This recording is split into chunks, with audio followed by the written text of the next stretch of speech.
kaligtasan mo sa Alerto 24. Arestado ang isang hinihinalang tinatawag na abortionist sa Quezon City na aktuang paraw na mga barangay tanod ang suspect habang nagsasagawa ng aborsyon o paglaglag ng sanggol sa sinapupunan. Si Jake Taruk, naka-Alerto 24.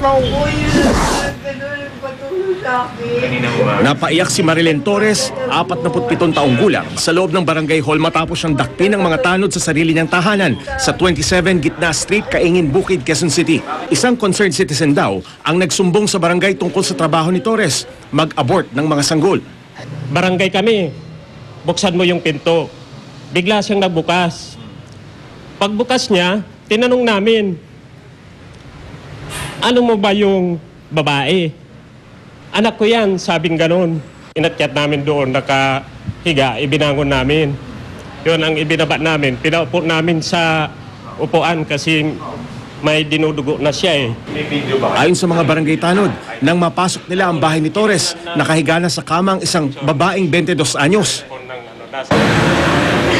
Todo tanggi si Torres na nagpapa-abort ang kanyang bisita. Pero bandang huli, halos umamin rin habang nagsisisi. Hindi po ako nag-abort. Hindi po ako nag-abort.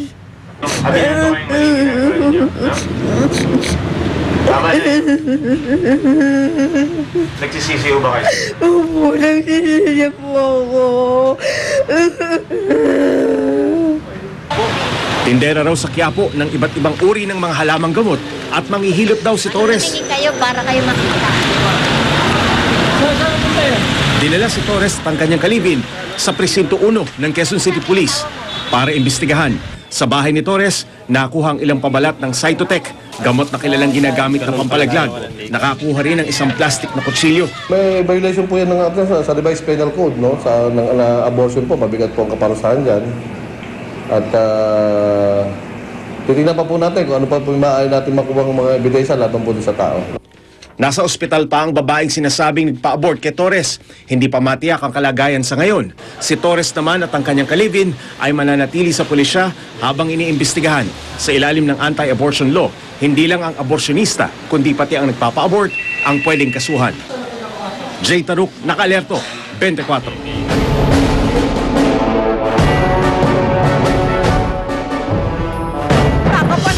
Jessica Soho, si President-elect Noynoy Aquino. Ito po ang kauna-unahang sit-down interview niya matapos ang kanyang proklamasyon. Sinagot ni Aquino ang kanyang mga balak gawin kapag naupo na bilang Pangulo ng Bansa. Narito po ang interview ni Jessica. President-elect Noynoy Aquino, merong 15 million plus na bumoto sa inyo, but there's 20 million more na hindi bumoto. Ano ang gagawin mo doon? Nireview ko nga yung figures, no? Parang ay na-expect natin kasi mga 40 million total na voters. Mukhang hindi tayo umabot dun eh. So sana mali yung pagkatalhin ng mga nagpakita sa akin na report. Pero definitely, no, ang hinahabol ko, kung mararamdaman naman, pati nung hindi bumoto sa atin na talaga may pagbabago nangyayari, palagay ko kakampi rin sa atin yan. Anong naramdaman nyo tsaka anong nasa isip nyo that moment that you were proclaimed inside the plenary hall at nung tinataas yung kamay nyo and ang daming pumapalakpak at nahiyawan pa sa loob ng plenary hall? Ano ho ba? Natutuwa kayo? Nasisiyahan? Natatakot? Siyempre may mixed emotions po. Nandun po yung anxiety. Sana ako ganun niwala ako may problema hindi tinutugunan, lumalaki. Hindi pa ho natin pwede umpisan tugunan yan kung na may magagawa tayong directly until we assume office on noon of June 30. Pero may tuwa rin naman ho siyempre na nagtugumpay ho yung taong bayan. Mga dramatic moments na gano'n, naaalala natin yung mga pamilya natin. Naalala mo ba ang mami mo at saka ang daddy mo? Well, parati naman ho. No? Pero lalo na kaninang nagbibihis ako, yung patungo ko dito. Siyempre, yung mga pinagdaanan nila, ayaw natin mabahiran yung kanilang alaala ng kung may kapalpakan akong gagawin. So, lalo parang pinipressure ko sa sarili ko. Ang inyo pong magiging vice-presidente, Vice President-elect Binay, although medyo kapareho nyo po ng political color because he supported your mom, iba ang dinala niyang presidente. Paano ho ba itong sitwasyon yung ngayon? How would you describe it and How are you regarding him now? Siya po naproklama, no? Kailangan po tayong gumalang sa gusto ng taong bayan. Mag-uusap po kami kung saan naman na para kung saan ba kami pwedeng magkatugma sa pananaw, sa methodology na gagawin natin at sa direksyon mga priorities. At pagkatapos po nun, pipilitin natin magkaroon ng harmonious relationship. Mar Rojas must be hurting very badly now. Nag-offer na ba kayo ng words of comfort sa kanya? Tuloy-tuloy po. Pero again, sinabi ko, tinext ko siya itong araw na to at sinabi ko lang, lahat ito, ang laking bahagi mo. Una sa pagbibigay niya, yung sa pagtutulungan namin na napadali, yung paspasang kampanya. Dahil alam ko naman kung hindi buo ang tiwala ng aking naging partner, para sa kami sa Sertisa, hindi ko natin mararating itong tugatog ng tagumpay na to. Natural po, marami siyang talento, nagko-complement kami with each other. Minimum, sinabi ko noong press conference after the 1-year ban, yung I will be doing a disservice to the people if I do not get him inside the cabinet and help in addressing the issues that are confronting us today. Sabi niyo kung walang corrupt, walang mahirap. May plan of action na ho ba kayo sa inyong anti-corruption drive this early? Meron na ho tayong mga list, no, of smugglers na notorious na kinocompile po yung ebidensya laban sa kanila.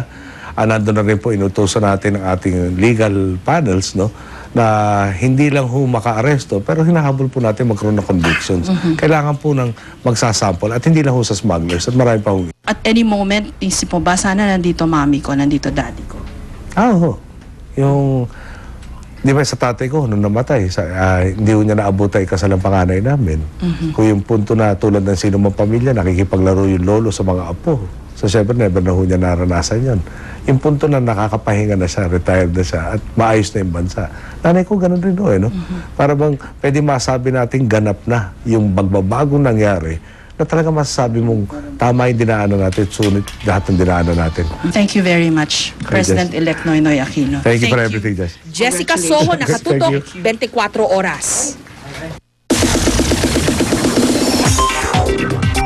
Showbiz news naman tayo mga kapuso. Kapiling pa rin natin ngayon na maganda nating kapuso, si Iza Calzado. Iza!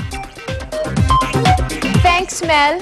Sobrang nag-aalala daw ngayon ang kapuso star na si Isabel Oli dahil sa kanyang amang may sakit. Magbabawas muna raw siya ng trabaho para madalas na makasama ang kanyang daddy. Yan ang chika ni Nelson Canlas. Kahit nakangiti, bakas ang lungkot sa mga mata ni Isabel Oli nang ikwento niya sa GMA News ang kalagayan ng kanyang ama ngayon. May kakaibang sakit daw ito na tila ayon sa mga doktor, isang milagro na lang ang makakagaling. Pero hanggang ngayon, hindi pa rin daw sumusuko si Isabel at ang kanyang pamilya. Actually, siya, cerebral degeneration, yung tawag. Tapos nagde-degenerate yung brain, maliit, parang lumiliit na yung left side. So yung functions ng katawan niya, parang hindi nagmamatch na. Pero healthy lahat, yung organs niya healthy lahat, yung body healthy naman sana, pero walang, it's just that hindi nagko-command yung niya. Pansamantala muna raw magbabawas si Isabel ng kanyang pinagkakaabalahan sa trabaho. Pati raw ang kanyang love life, naapektuhan na rin. Hindi muna raw siya lumalabas para sa mga date. Kailangan ng time din kasi yun eh. Ngayon medyo mahirapan tayo niya, lalo na kung papasok pa yung work. Love can wait. Nangiti na lang si Isabel sa mga tanong ng media tungkol sa reaksyon niya sa baby ni Paulo Contis at Lian Paz. Kamakailan, inilabas ng GMA News ang video ng malusog at cute na baby ni Paulo at Lian. Matagal na rin yun sa amin, kaya buhay na niya yun. Nelson Canlas updated sa Showbiz Happenings. Mamaya, ilang celebrities dumalo sa proclamation ni President-elect Noynoy Aquino. Tutok lang. Susunod! Valenzuela Councilor Shalani Soledad pinilit dumalo sa proklamasyon ng kasintahan sa kabila ng kanyang iniindang sakit. Vintage plane sa Amerika tumaob habang nagla-landing. Ilang mangingisda sa Siargao sumusuong sa mapanganib na pagsisid para manghuli ng isda. At Angelica de la Cruz nagdadalamhati sa pagpanaw ng kapatid. Handa raw humalili rito bilang konsehal. Tutukan lahat ng yan dito lang